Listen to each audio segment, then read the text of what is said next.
पूर्वी चंपारण में स्थित महात्मा गांधी केंद्रीय विश्वविद्यालय मोतिहारी के प्रथम दीक्षांत समारोह के अवसर पर यहाँ आप सबके बीच आकर मुझे बहुत प्रसन्नता हो रही है। मैं उपाधि प्राप्त करने वाले सभी विद्यार्थियों को बधाई देती हूँ। आज मानद उपाधियों से सम्मानित किए गए विशिष्ट लोगों को भी मैं बहुत बहुत बधाई देती हूँ। पदक प्राप्त करने वाले विद्यार्थियों को मैं विशेष सराहना करती हूँ। मुझे बताया गया है कि विश्वविद्यालय के विभिन्न शिक्षण कर्मकर्ताओं में प्रथम स्थान प्राप्त करने वाले विद्यार्थियों में छात्राओं की संख्या लगभग 60% है। इस शानदार उपलब्धि के लिए मैं सभी छात्राओं को साधुवाद देती हूँ। इसी होनहार छात्राओं के उत्कृष्ट प्रदर्शन और बढ़ते हुए आत्मविश्वास में मुझे भविष्य के विकसित भारत का स्वरूप दिखाई दे रहा है। आप सब राष्ट्रपिता महात्मा गांधी द्वारा भारत भूमि में किए गए पहले सत्याग्रह की स्मृति में स्थापित विश्वविद्यालय के विद्यार्थी है।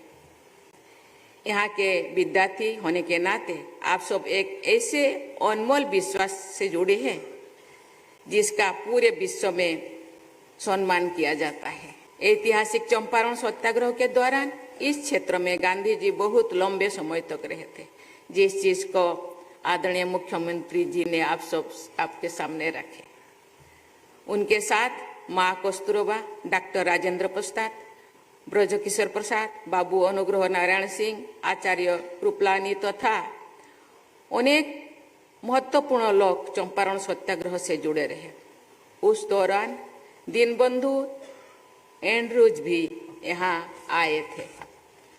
चंपारण के गरीब और शोषित किसानों की सत्याग्रह सेना के बल पर महात्मा गांधी ने एक अनोखा आंदोलन चलाए और विश्व इतिहास के सबसे मजबूत और विशाल साम्राज्य को झुकने पर मजबूर कर दिया। भारत के प्रथम राष्ट्रपति और मेरे परम यशस्वी पूर्ववर्ती डॉक्टर राजेंद्र प्रसाद जी ने अपनी आत्मकथा में महात्मा गांधी के चंपारण प्रवास के बारे में लिखा है कि उनके चंपारण पहुंचने के पहले ही लोगों ने एक अजीब जागृति पैदा हो गई थी।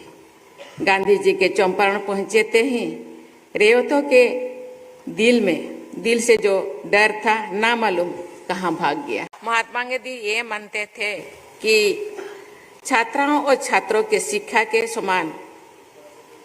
समान अवसर मिलने चाहिए।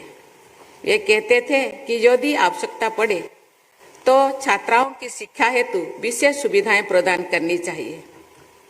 गांधी जी के इस विचार को इस विश्वविद्यालय से जुड़ी प्रत्येक व्यक्ति को सदैव ध्यान में रखना चाहिए। बापू ने यह भी कहा था कि विश्वविद्यालय की शिक्षा का उद्देश्य ऐसे सच्चे जौन सेवकों को तैयार करना है जो देश के लिए जिए। गांधी जी ने अहिंसा, करुणा, नैतिकता और निस्वार्थ सेवा के आदर्शों में लोगों की आस्था बढ़ाई। उन्होंने भारतीय समाज, राजनीति और अध्यात्म को बहुत गहराई के साथ भारत की भावभूमि से जुड़ा। तमाम लेटेस्ट खबरों को सबसे पहले देखने के लिए सब्सक्राइब करें डिजिटल न्यूज़ 20।